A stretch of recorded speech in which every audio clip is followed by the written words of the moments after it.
Jauh sebelum tahun 2029 tiba, peta kekuasaan Indonesia sebenarnya sudah mulai digambar ulang. Di balik layar, bidak-bidak catur untuk perebutan kekuasaan berikutnya sudah bergerak. Pertanyaannya bukan lagi kapan pertarungan ini dimulai, tapi siapa yang sudah mencuri start. Dan ini perlu kita pahami, bukan sekedar pemilu biasa. Ini adalah penentuan arah kekuatan strategis di Asia Tenggara. Nah, ini yang jadi pertanyaan utamanya. Apakah 2029 nanti hanya akan menjadi penegasan dari struktur kekuasaan yang sudah ada, atau justru akan jadi sebuah titik balik yang merombak total peta kekuatan politik kita? Inilah dilema strategis yang akan kita bedah bersama. Untuk membedah semua ini, kita akan melihatnya dari 6 sisi. Kita mulai dari panggung politik 2029. Lalu kita analisis dominasi sang petahana, memetakan para penantang potensial, mendalami seni koalisi dan dinasti, waspada terhadap ancaman digital di masa depan, dan kita akhiri dengan sebuah pertanyaan besar. Ini titik balik atau sekedar kelanjutan? Oke, kita masuk bagian pertama. Panggung politik 2029. Mari kita lihat dulu seperti apa sih medan permainannya dan kapan saja momen-momen krusialnya. Garis waktu ini kelihatannya masih jauh ya. Tapi jangan salah, perebutan kekuasaan 2029 itu tidak dimulai pada 2028. Pertarungannya itu sudah terjadi sekarang, saat ini juga.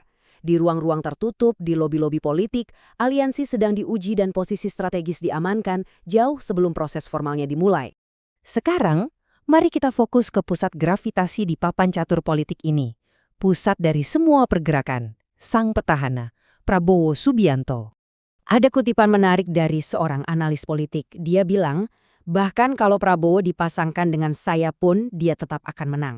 Tentu ini hiperbola ya, tapi ini secara brutal menggambarkan satu hal. Persepsi kekuatan Prabowo saat ini begitu dominan, dianggap hampir tak tergoyahkan, siapapun pasangannya. Dan dominasi ini bukan cuma soal persepsi loh, angkanya bicara sendiri. Tingkat kepuasan publik yang kabarnya mencapai 80% ini menjadi modal politik yang, luar biasa kuat. Terus gimana pilar-pilar kekuatannya dibangun? Oke, pertama, jelas. Sebagai petahana, dia punya akses tak terbatas ke sumber daya dan panggung negara. Kedua, ada strategi merangkul semua yang bikin oposisi jadi minimal banget. Ketiga, dia berhasil memutus siklus konflik dengan presiden sebelumnya. Ini langkah bersejarah. Dan terakhir, yang paling menarik, koneksi populisnya itu kuat. Sebuah paradoks mengingat latar belakangnya yang elit. Tapi ada satu tantangan strategis terbesar buat dia. Pertanyaan besarnya adalah, siapa yang akan dia pilih jadi wakil presiden? Keputusan ini krusial banget, karena kalau salah pilih pasangan dari partai lain, dia bisa tanpa sadar menciptakan pesaing berat untuk partainya sendiri, Gerindra, di masa depan. Ini dilema besar. Nah, di mana ada pusat kekuasaan, di situ pasti ada penantangnya. Sekarang, yuk kita bedah peta kekuatan para penantang potensial ini. Masing-masing punya hitung-hitungan peluang dan risikonya sendiri. Lihat tabel ini menarik banget. Ada Gibran misalnya, kartu andalannya jelas dukungan dari Jokowi dan simbol regenerasi. Tapi risikonya, keraguan publik soal kualifikasi dan kontroversi MK. Lalu ada skenario The Last Dance dari Ibu Megawati, yang mungkin bukan buat menang, tapi lebih untuk menjaga PDIP tetap solid. Setiap nama di sini punya pertaruhannya masing-masing. Dan ya, untuk sebagian pemain politik, tujuan 2029 itu bukan melulu soal merebut kursi RI1. Terkadang, ini adalah tentang memastikan kendaraan politik mereka bisa selamat untuk bertarung di pemilu berikutnya. Ini soal survival. Anies Baswedan, di sisi lain, ada di persimpangan jalan yang klasik banget di dunia politik. Pilihannya dua. Jadi idealis, bangun partai sendiri dari nol, risikonya tinggi, bisa hilang dari panggung nasional. Atau jadi pragmatis, gabung koalisi yang ada. Tapi risikonya pendukung intinya bisa kecewa. Pilihan yang sangat sulit. Oke, kita udah bahas orang per orang. Sekarang kita lihat sistemnya, panggung tempat mereka bermain. Ini adalah soal seni berkoalisi dan fenomena politik dinasti. Ada satu kutipan yang pasti sering Anda dengar, dan ini benar-benar jadi hukum alam di politik Indonesia. Tidak ada kawan atau lawan abadi. Yang ada hanya kepentingan. Inilah kuncinya. Lawan hari ini, besok bisa jadi teman semeja. Fleksibilitas adalah segalanya. Hal ini mengarah ke sebuah konsep kunci, perusahaan politik. Beberapa analisis melihat partai politik kita lebih berfungsi layaknya korporasi. Fokusnya seringkali lebih ke kepentingan ekonomi internal ketimbang pendidikan politik buat masyarakat. Ini bukan bug, tapi seolah sudah jadi fitur dalam sistem kita. Dan ini nyambung ke soal politik dinasti yang bukan lagi hal aneh tapi udah jadi pemandangan umum. Kenapa ini penting? Karena ada gap persepsi yang besar. Isu-isu kayak gini yang jadi perbincangan hangat di kalangan elit, ternyata seringkali nggak dianggap masalah besar oleh pemilih di akar rumput. Oke, sekarang kita masuk ke faktor X. Sebuah variabel yang tidak bisa diprediksi. Sebuah disrupsi teknologi yang bisa mengubah total aturan main. Namanya deepfake. Singkatnya, ini teknologi AI yang bisa menciptakan video atau audio palsu yang kelihatan atau kedengaran asli banget. Dan pemilu 2029 nanti akan jadi panggung pertama di mana teknologi berbahaya ini bakal beraksi dengan kekuatan penuh. Ancamannya apa? Bayangkan video fitnah yang super realistis beredar luas. Kampanye media sosial yang sepenuhnya dijalankan oleh bot. Kepercayaan publik terkikis karena kita jadi susah bedain mana yang asli dan mana yang palsu. Intinya, pertarungan 2029 itu bukan lagi cuma di panggung debat, tapi di dunia maya, di mana kebenaran itu sendiri jadi korban pertama. Jadi, setelah kita lihat pemainnya, strateginya, sampai ancaman digitalnya, terus gimana ke depannya? Kalau ada satu pelajaran penting dari pemilu sebelumnya, itu adalah jangan pernah bilang tidak mungkin lagi dalam politik Indonesia. Aturan yang kita kira baku, ternyata bisa dilenturkan. Norma yang kita anggap sakral, ternyata bisa dinegosiasikan. Artinya, kita harus siap untuk skenario apapun di 2029. Dan kita kembali ke pertanyaan awal. Akankah 2029 menjadi kelanjutan dari kekuasaan yang terkonsolidasi atau justru jadi sebuah titik balik yang fundamental? Setelah semua manuver elit dan ancaman digital ini, pada akhirnya bolanya ada di tangan rakyat. Peta ini masih bisa dan akan selalu bisa digambar ulang. Jauh sebelum tahun 2029 tiba, peta kekuasaan Indonesia sebenarnya sudah mulai digambar ulang. Di balik layar, bidak-bidak catur untuk perebutan kekuasaan berikutnya sudah bergerak. Pertanyaannya bukan lagi kapan pertarungan ini dimulai, tapi siapa yang sudah mencuri start. Dan ini perlu kita pahami, bukan sekedar pemilu biasa. Ini adalah penentuan arah kekuatan strategis di Asia Tenggara. Nah, ini yang jadi pertanyaan utamanya. Apakah 2029 nanti hanya akan menjadi penegasan dari struktur kekuasaan yang sudah ada, atau justru akan jadi sebuah titik balik yang merombak total peta kekuatan politik kita? Inilah dilema strategis yang akan kita bedah bersama. Untuk membedah semua ini, kita akan melihatnya dari 6 sisi. Kita mulai dari panggung politik 2029. Lalu kita analisis dominasi sang petahana, memetakan para penantang potensial, mendalami seni koalisi dan dinasti, waspada terhadap ancaman digital di masa depan, dan kita akhiri dengan sebuah pertanyaan besar. Ini titik balik atau sekedar kelanjutan? Oke, kita masuk bagian pertama, panggung politik 2029. Mari kita lihat dulu seperti apa sih medan permainannya dan kapan saja momen-momen krusialnya. Garis waktu ini kelihatannya masih jauh ya, tapi jangan salah. Perebutan kekuasaan 2029 itu tidak dimulai pada 2028.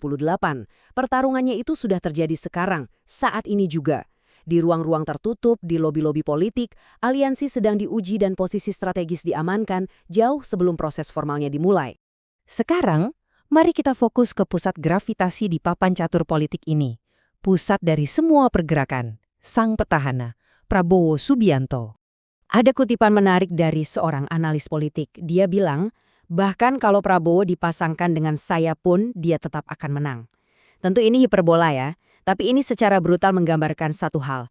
Persepsi kekuatan Prabowo saat ini begitu dominan, dianggap hampir tak tergoyahkan, siapapun pasangannya. Dan dominasi ini bukan cuma soal persepsi loh, angkanya bicara sendiri. Tingkat kepuasan publik yang kabarnya mencapai 80% ini menjadi modal politik yang, luar biasa kuat. Terus gimana pilar-pilar kekuatannya dibangun? Oke, pertama, jelas. Sebagai petahana, dia punya akses tak terbatas ke sumber daya dan panggung negara. Kedua, ada strategi merangkul semua yang bikin oposisi jadi minimal banget. Ketiga, dia berhasil memutus siklus konflik dengan presiden sebelumnya. Ini langkah bersejarah. Dan terakhir, yang paling menarik, koneksi populisnya itu kuat. Sebuah paradoks mengingat latar belakangnya yang elit. Tapi ada satu tantangan strategis terbesar buat dia. Pertanyaan besarnya adalah, siapa yang akan dia pilih jadi wakil presiden? Keputusan ini krusial banget, karena kalau salah pilih pasangan dari partai lain, dia bisa tanpa sadar menciptakan pesaing berat untuk partainya sendiri, Gerindra, di masa depan. Ini dilema besar. Nah, di mana ada pusat kekuasaan, Di situ pasti ada penantangnya. Sekarang, yuk kita bedah peta kekuatan para penantang potensial ini. Masing-masing punya hitung-hitungan peluang dan risikonya sendiri. Lihat tabel ini. Ini menarik banget. Ada Gibran misalnya, kartu andalannya jelas dukungan dari Jokowi dan simbol regenerasi. Tapi risikonya, keraguan publik soal kualifikasi dan kontroversi MK. Lalu ada skenario The Last Dance dari Ibu Megawati, yang mungkin bukan buat menang, tapi lebih untuk menjaga PDIP tetap solid. Setiap nama di sini punya pertaruhannya masing-masing. Dan ya, untuk sebagian pemain politik, tujuan 2029 itu bukan melulu soal merebut kursi RI1. Terkadang, ini adalah tentang memastikan kendaraan politik mereka bisa selamat untuk bertarung di pemilu berikutnya. Ini soal survival. Anies Baswedan, di sisi lain, ada di persimpangan jalan yang klasik banget di dunia politik. Pilihannya dua. Jadi idealis, bangun partai sendiri dari nol, risikonya tinggi, bisa hilang dari panggung nasional. Atau, jadi pragmatis, gabung koalisi yang ada. Tapi risikonya pendukung intinya bisa kecewa. Pilihan yang sangat sulit. Oke, kita udah bahas orang per orang. Sekarang kita lihat sistemnya, panggung tempat mereka bermain. Ini adalah soal seni berkoalisi dan fenomena politik dinasti. Ada satu kutipan yang pasti sering Anda dengar, dan ini benar-benar jadi hukum alam di politik Indonesia. Tidak ada kawan atau lawan abadi.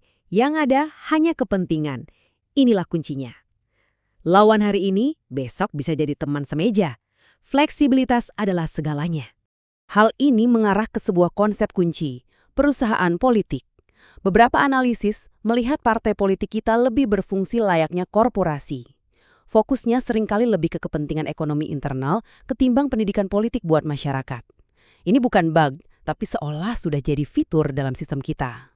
Dan ini nyambung ke soal politik dinasti yang bukan lagi hal aneh tapi udah jadi pemandangan umum. Kenapa ini penting? Karena ada gap persepsi yang besar.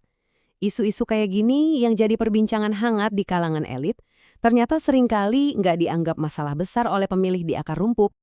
Oke, sekarang kita masuk ke faktor X. Sebuah variabel yang tidak bisa diprediksi. Sebuah disrupsi teknologi yang bisa mengubah total aturan main. Namanya deepfake. Singkatnya, ini teknologi AI yang bisa menciptakan video atau audio palsu yang kelihatan atau kedengaran asli banget. Dan pemilu 2029 nanti akan jadi panggung pertama di mana teknologi berbahaya ini bakal beraksi dengan kekuatan penuh. Ancamannya apa? Bayangkan video fitnah yang super realistis beredar luas. Kampanye media sosial yang sepenuhnya dijalankan oleh bot. Kepercayaan publik terkikis karena kita jadi susah bedain mana yang asli dan mana yang palsu. Intinya, pertarungan 2029 itu bukan lagi cuma di panggung debat, tapi di dunia maya, di mana kebenaran itu sendiri jadi korban pertama. Jadi, setelah kita lihat pemainnya, strateginya, sampai ancaman digitalnya, terus gimana ke depannya? Kalau ada satu pelajaran penting dari pemilu sebelumnya, itu adalah jangan pernah bilang tidak mungkin lagi dalam politik Indonesia. Aturan yang kita kira baku, ternyata bisa dilenturkan.